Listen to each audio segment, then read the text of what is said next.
Find the component form of the vector, and this time we're given a vector, and we indicate the vector v by drawing the letter v, lowercase letter v, and then on top of it you see this arrow which just has one barb on it going up. And again, in the textbook they show a vector as being a bold v, but we have a hard time doing that on the screen. So we're just going to write it with a v, and we'll do that little arrow on top with only one barb on it. Okay, that means vector v, which has two components. Okay, these double absolute value symbols mean magnitude. Okay, that means the length of the vector. So we have another form of a vector is this, right?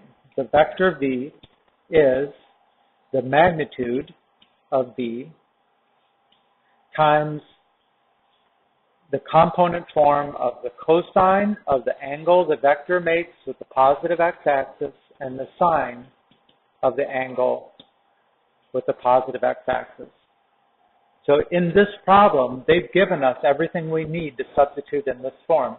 Right? So this, we're going to put in this place 3 times the square root of 2. We're going to put in the place of theta 150 degrees. So now we've got equals 3 root 2 times the cosine of 150, the sine of 150. Okay, but 150 degrees is a unit circle value, right? That is, here's 180. It's 30 degrees shy of 180. So that has the component, those are the cosine, and sine would be negative root 3 over 2, positive 1/2. So that's what goes in this place. 3 root 2 times negative root 3 over 2, comma 1/2. Now we're not done yet. We still have to multiply. This is a scalar multiplication because we're multiplying this vector times a constant. So this is 3 root 2. I'll write it out in a couple steps.